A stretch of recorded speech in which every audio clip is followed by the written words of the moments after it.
Hello, everybody. Welcome to this report. Now, this is the weekly report. Now, I'm going to do this from Monday through Friday.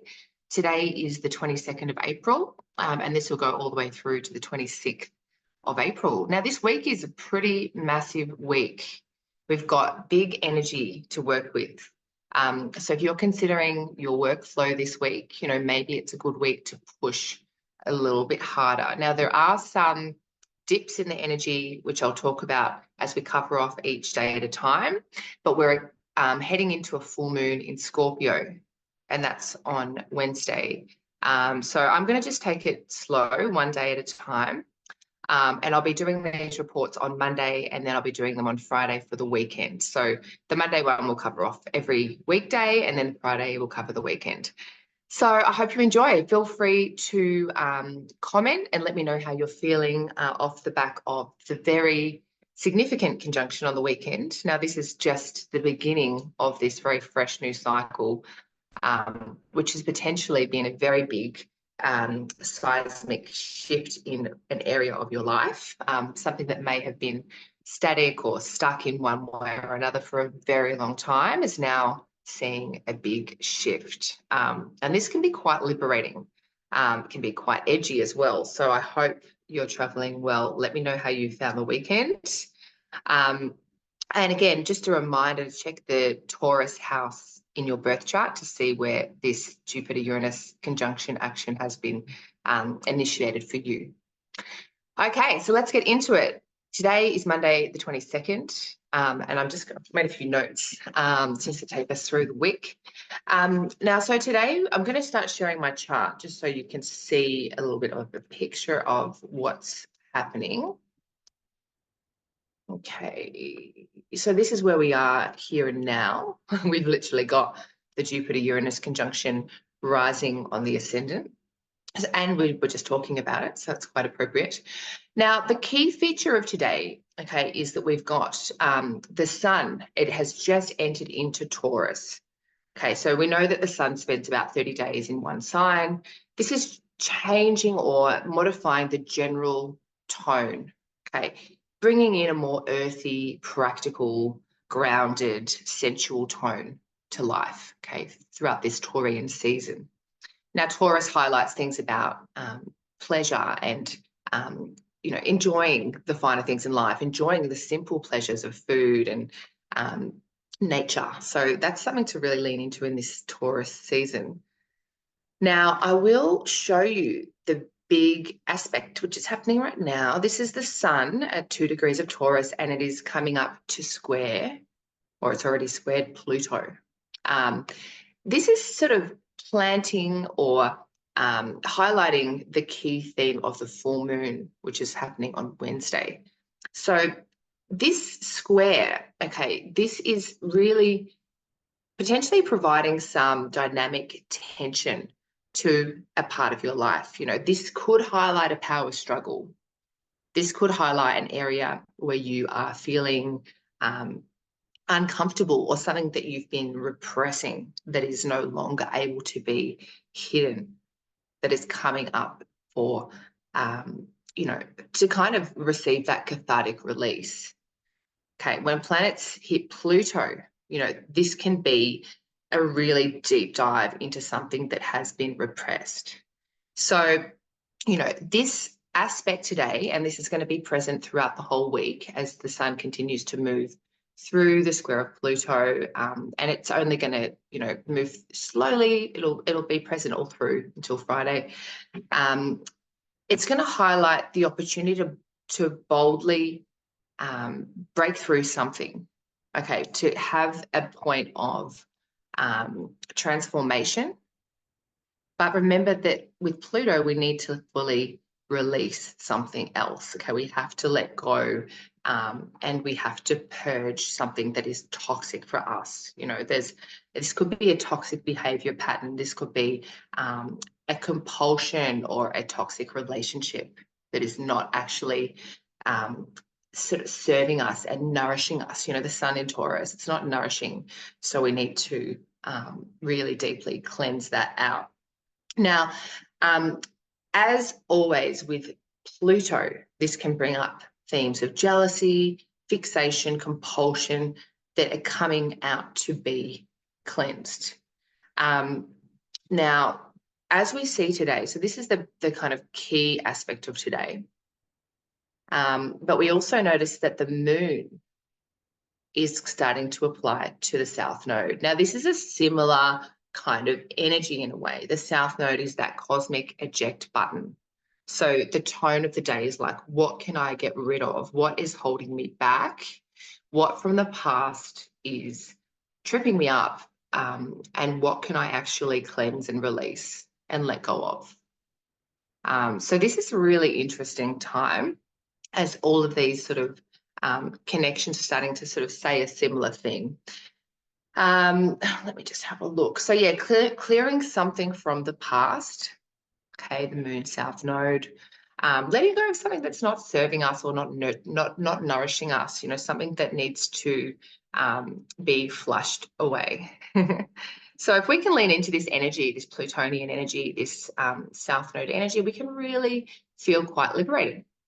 And the south node is the point of like karmic liberation. You know, maybe one cycle is done and we're coming up, you know, for a fresh new one. And we can see that, you know, with this Jupiter-Uranus conjunction, which is an opportunity to step into something very fresh and new. Now, I'm going to continue moving through the day, just seeing if there's anything else I've highlighted here.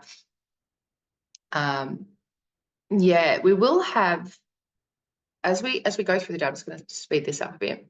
The moon will come to the nodes here. So we'll see that moon is moving up to the south node, and that will happen tonight.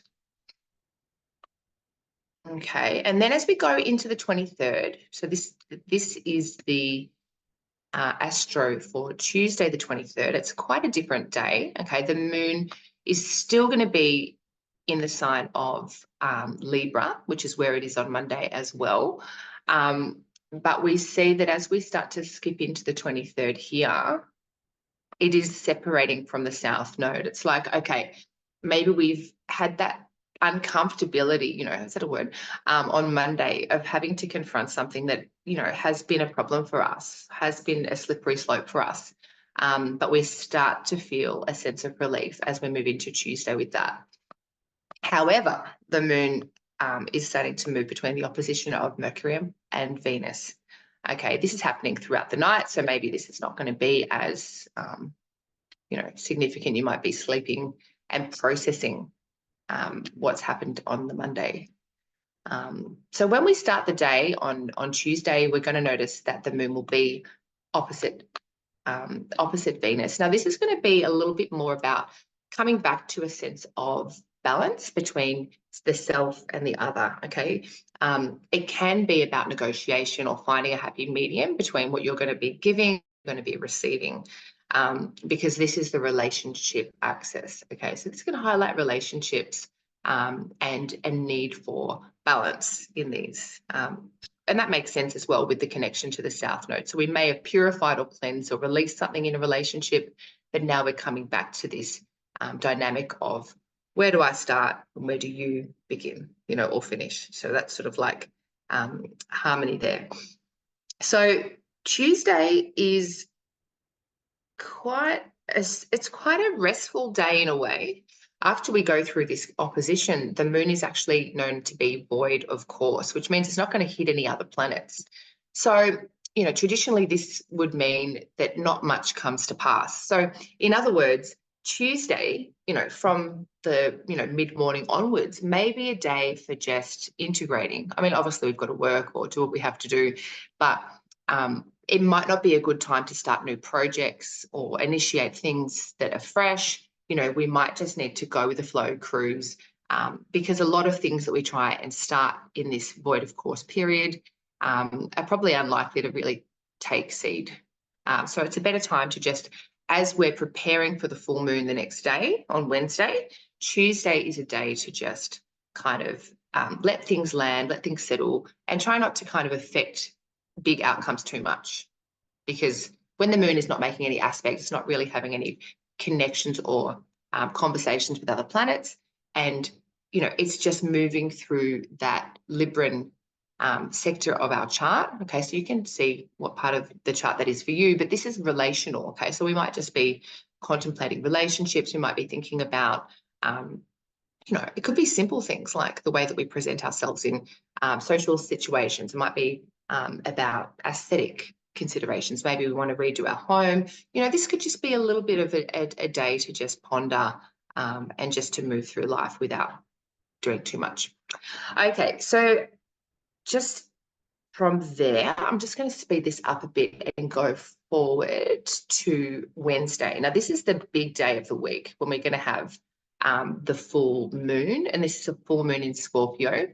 Now, it's happening very early in the day. I'm actually going to show you here. It's just about here. The full moon is happening at 4 degrees and it's about 16 minutes. But that doesn't have to be exact. I just want to give you a ballpark figure. It's at 9:47 a.m., the full moon. So it's approximately here.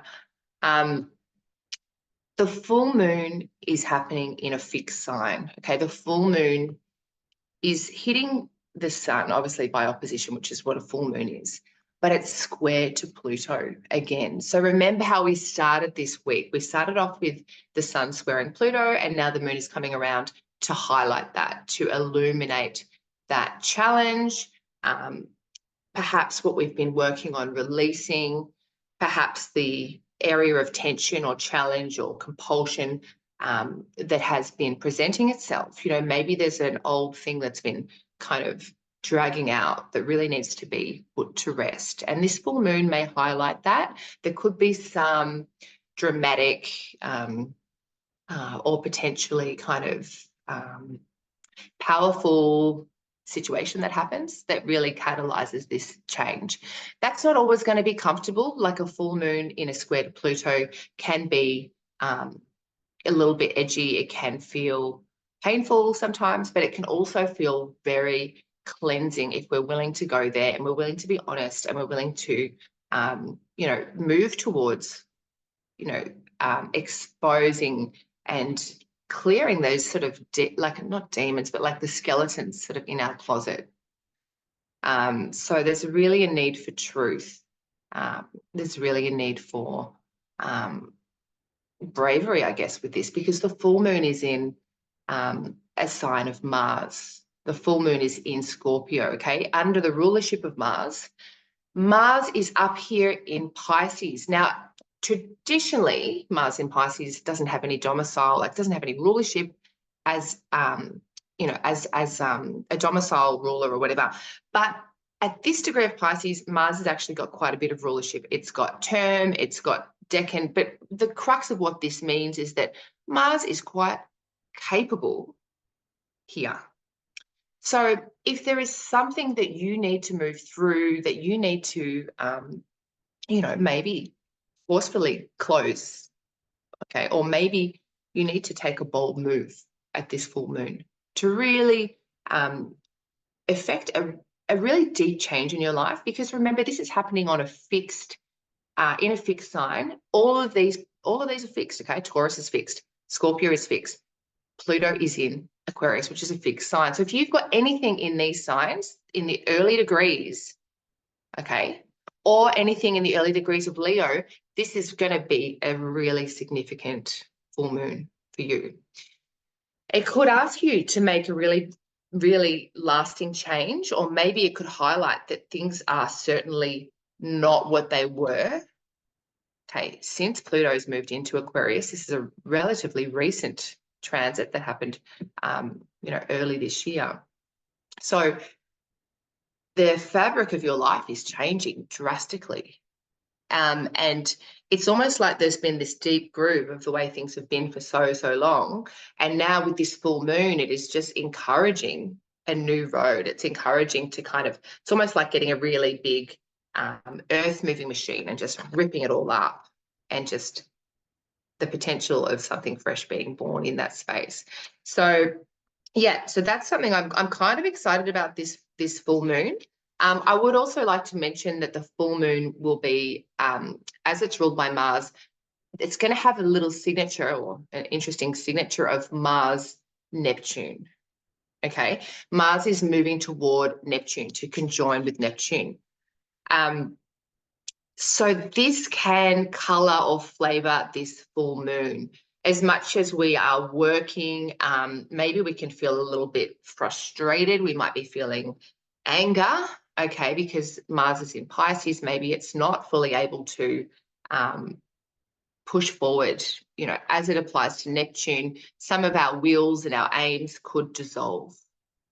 Thankfully, Mars has got some strength, like I said, in other ways.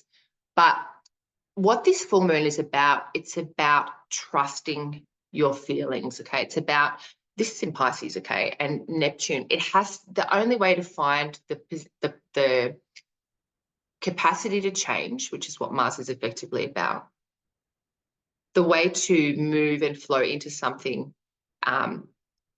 is that we need to really head towards our dreams, head towards what feels intuitively right for us. Now, there is a risk of delusion here, Mars Neptune. Okay, it's sort of like, if it's not for our intuition informing our action, if we get in our heads too much, or we let other people guide us with what they say because we're being too energetically porous to everyone else's needs, then we can get distracted. You know, we can find that we have very low energy levels, you know, if we are not feeling the feeling that is guiding us and letting that sort of become an impulse for energy. I find Mars in Pisces can lack energy if it's in its head. It really needs to tune into the emotional flow of where things are going and to be brave with that. And so, you know, the energy could feel a bit scattered during this full moon. But if you tune into the feelings and you boldly move toward them, it could also bring a very beautiful spiritual awakening of sorts. So let your feelings propel you, lean into passion. Will for the sake of will not work because Mars is moving to Neptune. So it needs to be inspired by something bigger. It's a good time to fight for causes, like ethical causes, or lean into compassion, you know, maybe by volunteering or something like that. But beware of overdoing things and not realizing your boundaries during this period. We know we've got a huge full moon. Full moon is peak energy, okay? If you want to think about this in terms of health, we've got to make sure that we want to discharge this energy. We want to actually be quite active, but we also need to lean into our emotional sensitivity and check in with ourselves and make sure that we're not just burning the candle at both ends. Okay, Mars Neptune can be overdoing things, you know, so be mindful of drinking too much, or not sleeping enough, or just scattering your energy here and there. This is likely to be felt obviously in people who have got early degrees of fixed signs, but also if you've got anything in the late degrees of mutable signs, as Mars continues to move to Neptune, be mindful of kind of tricking yourself or being, you know, a little bit deluded in your perceptions of things. You need to maybe ask someone else for their sort of vision, you know, like, or not their vision, but, you know, sometimes if you're going to buy into something and you want to be sure that you're actually on the money, if you're not seeing things clearly, you know, it's like good to get a second opinion. So this can be a good idea at this time because Mars Neptune can be a little bit lacking of clarity. All right, and that won't come together until a few days following this anyway. All right, so then we move into the day after the full moon, which is the Thursday, the 25th. I'm just going to move this forward. Okay, so moving to Thursday morning. Now, the thing that is the most significant on Thursday, and this actually happens, where are we?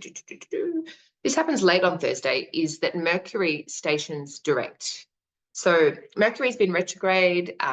Hopefully you have figured out a few things since that has been in effect. So for the last few weeks, it's been retrograde in your Aries house of your birth chart. Now, Mercury retrograde is definitely about reviewing your situation or your circumstances. So depending on the house it's in, it's been lighting up a certain theme for you. And hopefully you've got more information. Mercury retrograde is about gathering and sort of getting different perspectives on something so that when Mercury is ready to station direct, you can implement change. It's a retrospective gaze at something in your life. Hopefully it hasn't been too destabilizing for you. Hopefully you haven't missed too many flights or, had any technology fails. I know that some people have actually called one of the, I think it was like a telco company, and they were all like, well, a couple of the people that I was put through to were like, oh, all of our computer systems keep going down. They've been going down for the last 2.5 weeks. And I was like, oh, it's interesting. So I'm an astrologer, and I've noticed, Mercury is retrograde, and it does sound like this could be connected. And they were saying, well, everyone here is noticing this. So it would be interesting to actually look at the the chart of that telco to see what was getting triggered with Mercury retrograde, because everything has a chart. So every business has a chart, people, animals, events all have their inceptional charts or their birth charts. So I would say quite confidently that business was getting a bit of a wallop from Mercury retrograde. Something was definitely getting triggered there. Okay, so Thursday, let's get back to Thursday. Thursday, we have got Mercury stationing direct. So Thursday, especially later on Thursday and into Friday, it's a good time to just chill out a bit. Sometimes the stationary days can be a little bit wobbly, like we might not be very, I feel like I'm already feeling this now, but not very confident at taking that step forward, because Mercury is no longer retro, it's no longer moving forward, it's kind of just sitting there. It's on a pause moment almost. So we suggest that you don't do a lot during the stationary days or in that stationary period. It's especially going to be pronounced late at night. So say you were a stock trader internationally or something, and you're working on Thursday night, I would just say to you, be conservative with your buying decisions, especially Thursday, Friday. Don't do anything too bold, because again, Mercury rules financial markets. Mercury rules, stocks and shares. So do not take any huge risks. I would recommend you wait a little bit, at least until Mercury's outside of its retrograde shadow period, and that will be sort of early May. Okay, now the astro of Friday. I've just got my final sheet here, and I'm going to move this forward one day, Friday the 26th of April. Now, this is the day when we start the day actually in quite a dreamy way, where I've got Mercury in my mind, where the moon in Scorpio will be trine Venus. Now, this happens slightly earlier than 9 a.m., but this energy will be the way that we begin the flow of the day. Moon Venus, goodness me, and it's also Neptune. No, God, let me just rewind that a minute. The moon Neptune, and it's funny because Neptune can bring kind of confusion. Moon Neptune is a dreamy way to start the day. Okay, so Friday might be a little bit of a good day to start with some spiritual practice. Maybe you want to start with a meditation, some art, creative projects, some nice music, set the scene, lean into that dreamy liminal space. May not be the best day to start sort of crack into mathematics or anything. Remember, Mercury's still going to be wobbly. I would just say just take it easy on Friday. The moon will trine Neptune, and then it will move into Sagittarius, as you can see here. There we are. So from lunchtime on Friday, there's quite a distinct change in the energy. Okay, Friday we're going to have early morning will be that Scorpio moon, and then that Neptune trine. And that is going to be like that sort of more watery, feeling, sensitive, spiritual tone. And then by the time we get to lunchtime, the moon is going to flip into Saggy. This is a hot, dry fire sign. could be a good afternoon to get shit done. Okay, we might feel a little bit enthusiastic. We might be feeling like we want to go and socialize. We could feel a little bit festive. It could be a good time to do some sport or get active. And, you know, we might even want to take a bold move. Like maybe we want to make a little bit of, I don't know, maybe we've got a project. We want to make a little bit of a deep dive into that project. The moon will be sextile Pluto. We could perhaps take a little risk, or we might want to just sort of even have a little bit of an outing or something and do some work on ourselves, you know. But it's definitely got that seeker quality. Like Sagittarius is a sign that's ruled by Jupiter. It's all about knowledge. It's about really taking an adventure. Okay, so maybe even if you're going away on the weekend, or say on Friday, could be the vibe to just get packed up and leave, you know, mid-afternoon, early afternoon, and just lean into the Sagittarian energy, lean into the adventure, lean into nature. You know, it's a good time to go camping across the weekend. It's a good time to just have a play in nature and lean into what lights you up, what brings you joy. And so that is the general overview of the week. I hope that was interesting for you. Please do share these videos if you enjoy. I will continue to do them.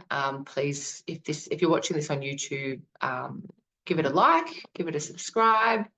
Yeah, I'm going to keep doing them. I'm doing them on the fly, so that's going to keep them interesting and sometimes a little bit topsy-turvy, especially when we're in Mercury retrograde. But it's good practice to not get stuck in the whole of you know, it's like a vortex of trying to be too perfect with things. So yeah, I hope you are going really well. I'm curious to hear how you're finding this week and how you find the full moon on Wednesday, if you can already feel that energy building up. In a health and well-being perspective, you know, this could be a time to kind of move through some big stuff. You know, if you've been needing to get an investigation into your health, or, you know, maybe get a scan or get a blood test, or something big, you know, this could be the energy to really do that deep dive, because the full moon is square Pluto. If you want to uncover information that is somewhat obstructed or hidden, could be a good time this week to do that. I'd also encourage you, you know, as Mercury is stationing, you might want to lean into supporting Mercury a little bit. This is sort of late Thursday, Friday. I find herbs like rosemary can be quite good for sort of sharpening the mind. There's some really good acupressure points, like right on the top of the head. So you can actually massage those if you're feeling foggy-headed and needing to focus. You can actually just massage. There's like a point right at the top where you have your crown chakra, and then there's points right around in like a cross like that, right around here.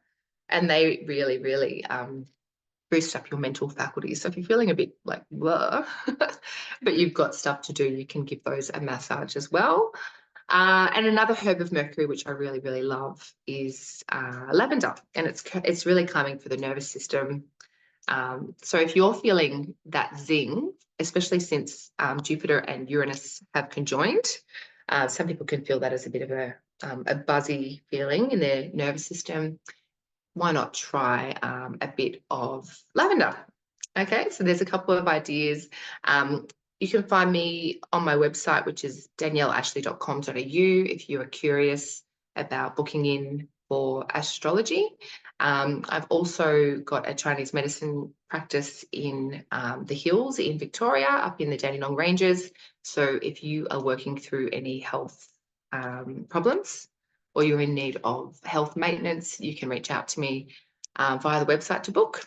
So have a wonderful week, and I'll see you again on Friday when I record this for the weekend.